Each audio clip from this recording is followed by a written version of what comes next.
கதையின் தலைப்பு கனவுகள். எனக்கு கனவுகள்னா ரொம்ப பிடிக்கும். ஏன்னா அங்குதான் எனக்கு பிடித்தமான மனிதர்கள் இருக்கிறாங்க. உலகம் எப்படி இருக்க ஆசைப்பட்டனோ அப்படியே இருக்கும். என் கனவில் ஒரே ஒரு மிகப்பெரிய கடற்கரை.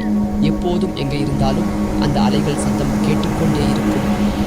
புது புது மனிதர்கள், தினதோறும் ஒவ்வொரு நாளும் வந்தும் போகும் நண்பர்கள்.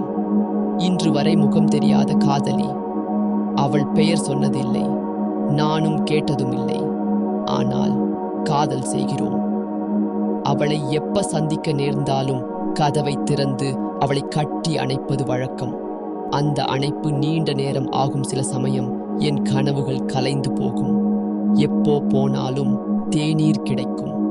கடற்கரை மணலில் அமர்ந்து காகங்கள் கரைக்க எனக்கு பிடித்தமான பாடல்கள். இசை தட்டு இல்லாமல் ஒலிக்கும். அங்கே நான் நடனமாடுவேன். ஓ என்று கத்துவேன். சில சமயம் எனக்கு கனவுகள் பிடிக்கும். அப்படியே இருந்து விடலாம்னு தோணும். ஆனால் ஒவ்வொரு நாளும் ஏமாற்றம்தான். ஒருவேளை நான் கண் விழிக்கவில்லை என்றால் நிஜத்திலிருந்து கனவுக்கு மோட்சம் அடைந்தேன் அர்த்தம். ஒரு இறைச்சி கடையில் மாமிச துண்டுகளை வெட்டி கொடுப்பது போல. பேரன்பிற்குரியவர்களே, மாமிச என் அன்பை கூறு போட்டு தருகிறேன். அதை மகிழ்ச்சியுடன் உண்ணுங்கள். அன்புடன் கஜேந்திரன்.